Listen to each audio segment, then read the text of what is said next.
Alright, how's it going, guys? It's Brad. So, yeah, the Monday Night Raw review from last night. I actually didn't watch Raw because I had to work, of course. Because I'm working the evening shifts. It doesn't get any easier next week because I believe next week I'm working goddamn midnight. So, yeah, that's going to fuck my schedule up. But for my red and the highlights I did watch from it, I'm going to try and analyze it the best I can, of course. So, let's get started. So, Raw starts off with Kurt Angle in the ring. Of course, Kurt Angle addressing the Lesnar and Roman Reigns face-to-face confrontation. But, of course, Roman Fuckface wasn't at the event because Roman was still suspended. And Lesnar wasn't there at the start because Lesnar was reportedly running late. However, then, Boring Fuckface's music hits. And Boring Fuckface comes in from the crowd. So he changes the entrance, goes back to his fucking 2015 entrance. Roman comes in through the crowd. Roman Reigns. I ain't leaving until Lesnar comes. Roman Reigns. I'm an entitled fuck. Roman Reigns. This is my yard. It ain't your fucking yard yet, you dumb fuck. So Roman waits in the ring, then 3 U.S. Marshals come in and then handcuff Roman Reigns. I'm like, okay. But then after Roman gets handcuffed, he took exception to the rough handcuffing. And then Roman Reigns takes out all 3 marshals. Which would then promote Brock Lesnar to come out. Lesnar's music hit. Lesnar comes out and he beats the living dog shit out of Mania. Hits like numerous German suplexes. Throws numerous chair shots to Roman. And then hits Roman with an F5. Medical officials come out to carry Roman out on a stretcher. Brock comes back to tip the stretcher over and then walks away. And then Roman's taken to a local medical facility. Well, yeah, make Lesnar look strong all you want. We know Roman's winning at Mania. So do that all you want. We know Roman's winning. And you know that, bro? Get used to seeing that again. That's going to be a preview of what's coming at Mania. Because we know Lesnar's going to beat the dog shit out of Roman. And Roman's going to pull it out of his ass. But yeah, anyway, moving on. Next up, we get a women's match. We get Asuka versus Alexa Bliss. Back and forth match. In the match ending, Asuka would have in an ankle lock. Alexa Bliss would be able to get out of there. And then Alexa decides to walk out of the ring and get intentionally counted out, forcing the count out. So Asuka was going to win the match regardless. Then Nia Jax's music hits. Nia comes out. And Nia ends up attacking Mickie James. Which then promotes Nia to chase Alexa Bliss, out of the ring. And then later on the show, Alexa Bliss would go to Kurt Angle, complain about Nia's aggression. And then Kurt Angle was disappointed in Alexa Bliss for being a bully instead of a role model. And then told Alexa she'll do something about the Nia situation.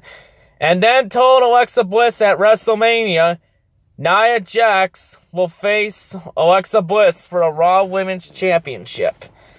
So we're going to get Alexa versus Nia Jax for the women's title. Well, Alexa, in all seriousness, you told Kurt to do something, and he did. It's your own fault. Next up, Kurt Angle will come out and address the tag team situation, saying that Braun Strowman's Battle Royal win last week will stand. And that Braun Strowman will get a Raw Tag Team title match against Cesaro and Sheamus at WrestleMania if Strowman can find a partner.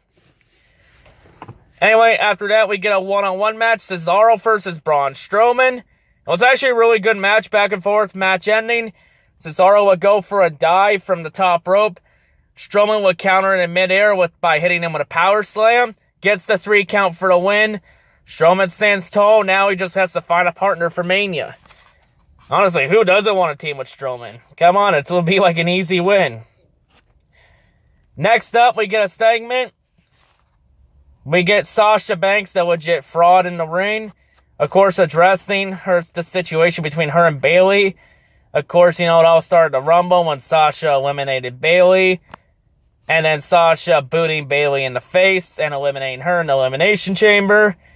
And Bayley has decided that she just stab her in the back. Sasha forgives Bayley. But Bayley says no. Bayley will still not forgive her for Sasha stabbing her in the back. Well, to be fair, Bayley, you dumb bitch, to be fair, what Sasha did was nothing wrong. Both those matches were every woman for herself. There are no fucking friends in a Rumble match. There are no friends in a fucking Chamber match. And there will sure as shit be no friends at a fucking Battle Royal at WrestleMania. So if anyone's to fucking blame, it's you, dumbass. Fucking take responsibility for your own fucking actions. I know Sasha's a fucking bitch, but come on, grow the fuck up. Of course, then Bayley and Sasha go face to face, which would bring an absolution. Of course, them trying to rub it in, which would ignite an impromptu tag match. Bayley and Sasha Banks versus Sonya Deville and Mandy Rose. Back and forth match in the end. When Bayley had a pin, was going to have a pinfall count going in, now Sasha would stop the referee from counting. Like, what the fuck? Why? Of course, that Banks trying to screw Bayley out of the win, which would prompt Sonya Deville to throw Bayley right into Sasha. Sonya Deville would end up pinning Bayley to get the 3 count for the win, so another one for absolution, and another rut between Bayley and Sasha Banks. Like, it's pretty clear Bayley's turning heel. Like, honestly, I said, I've been thinking, if Bayley turns heel, I might kill for her more. That hasn't happened yet. The heel turn is still taking Bayley nowhere. Maybe in a few months it might take her somewhere, but we'll have to see. Next up, this is the main reason why I'm titling this video Calm and Collected. We get Fuckboy Buckethead. The shit factor of professionally wrestling himself, fucking Super Cena, comes out. He gets the John Cena sucks song. Of course, he goes over to Jonathan Coachman to try and get the fucking cheap pop and kiss ass. John Cena comes out the ring. John Cena. We are on the road to WrestleMania. John Cena. Everyone wants to see the dream match between Undertaker and John Cena. So right there, Cena's already kissing the fans' ass like he does every other week. John Cena. I demand answer from Undertaker. John Cena. Undertaker's went from a godlike figure from the WWE Universe to a man. A cowardly man. Okay, Cena. Let's address something here. You calling Taker a coward? Let me ask you something here. How much fucking talent have you buried in the last 13 years? How much fucking talent have you buried, motherfucker? You buried so much fucking talent. You've stabbed so much fucking people in the back. And oh, by the way, you pull politics on any young wrestler worth a damn in this company. Fuck you, Cena. If there's anyone that's a fucking coward or a snake, it's your fucking ass. You ignorant fuck. Fuck you. Fuck you, Cena. So when John Cena looks for an answer, he gets Kane instead. And then Kane comes out and chokeslams the bastard. And I'm like, hell yeah. Fucking kick his ass. And that's what we go on there. Well, we already know Cena's winning against Undertaker at Mania. Gonna be career versus career. So Cena's gonna retire Undertaker. And we know the politics are gonna be in full effect for that match. Because of course they are. You wanna know why this match exists? And also, for all the guys Cena's pull politics on, you might as well throw Roman Reigns in the list. Because originally, Undertaker wanted to face Reigns in his last match, not Cena. And of course, Cena couldn't take that. This is just a repeat of what happened between Cena and Rock 5-6 years ago. Wanna know why Mania 29, Cena versus Rock existed? Because Cena couldn't take losing to The Rock like a man. So he whined and cried like a little brat until he got his way. That's what's happening here. He couldn't take being the one to face Taker in his last match. So he whined and cried like a little brat, and now he's getting his fucking way. Like, you wonder why the ratings have been going down the last 13 years? John Cena's the fucking answer. You ask any person any former hardcore fan that stopped watching wrestling. They'll say John Cena was the reason. If I ask like JP Cena why he stopped watching wrestling, he'd say John Cena. If I ask Mondo Ray Moore, he'd say John Cena. If I ask who else, Tyrone Magnus, he'd say John Cena.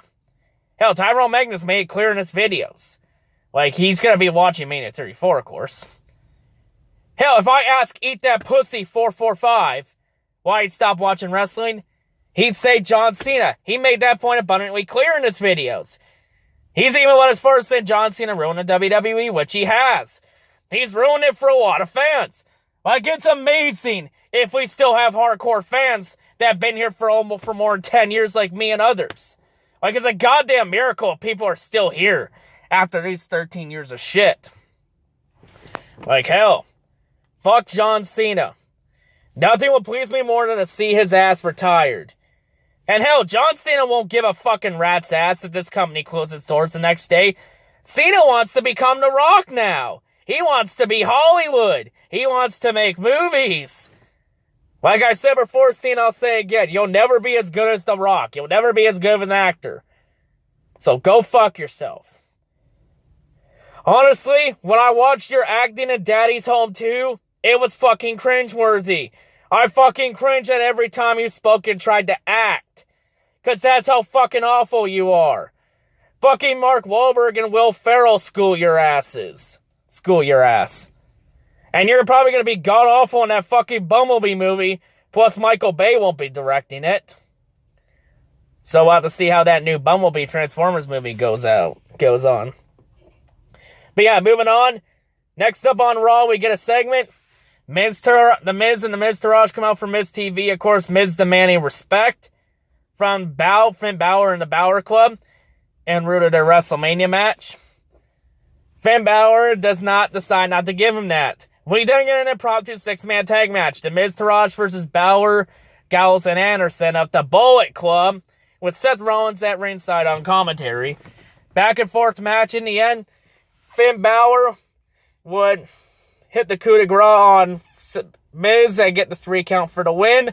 But after the match, we get post-match assault. Miz Taraj were able to take out Gallows and Anderson and destroy Finn Balor. But right as before they were about to do that fucking Shield powerbomb, Seth Rollins would come running to the ring, take out all 3 members of Miz Taraj, and he'd be standing there with Finn Balor. But we all know at Mania, every man for himself. In a triple threat. Next up, we get to our main event. The Ultimate Deletion. Broken Matt Hardy versus Bray Wyatt at the Wyatt compound. So this was not in the stadium. This was in a private place. It was like pre-recorded, of course. So the match starts off in a ring between Matt Hardy and Bray Wyatt. Then Matt Hardy demands that Vanguard 1 goes under the boomstick protocol, which he had fireworks go in the ring. Then they go to the Yard of Obsolete Men. They go to a lot of different places. We do have Matt Hardy on a lawnmower, of course, so this is pretty much copying what the Ultimate Deletion thing between Matt Hardy and Jeff Hardy and TNA a few years ago. It was pretty much this on again. The match would end up ending at the Lake of Reincarnation. Of course, members of the Hardy, the Broken family, not the Woken family, the Broken family would come to the aid of Matt Hardy. Matt Hardy would hide under his boat. I forget. I'm not going to try to pronounce the name because I'm probably going to fuck the name up. But yeah, anyway, Matt Hardy would go hide under his signature boat. When Bray Wyatt went to go look for him and tip it over, he gets Senior Benjamin. Benjamin would throw a globe at at Bray Wyatt, and start saying he's got the whole world in his hands. Which would then have Jeff Hardy, Brother Nero is here, Brother fucking Nero. Jeff Hardy would also throw an assist. Matt Hardy hits the Twist of Fate, gets the 3 count, and that's it. And then Matt Hardy throws Bray Wyatt into the Lake of Reincarnation. When Senior Benjamin went to go fetch him, he disappeared. Then Vanguard flies away with a message saying deletion complete. So in other words, it's over, and that's how we end Raw. So overall, my overall rating of this Raw sucked ass. Thank God I work. Thank God I got a real job now for a living. I make big money. 3 out of 10. 3 out of 10, even with the fucking freak out I had on Cena. But yeah, that's all I gotta say. Fuck John Cena. 3 weeks from Mania. I'm not looking forward to it. Mania's like it's goddamn 2017 all over again. It's 2017 all over again, apparently. The only good thing we have is AJ Styles and Shinsuke Nakamura. Because Lesnar's going to be fucking off from the company. Lesnar's going to be fucking off from the company to go do a fight or two in UFC. Oh, I forgot to mention. WWE announced the next inductee in the Hall of Fame. Mark Henry's going in the Hall of Fame. Thank God. Someone actually worthy of it.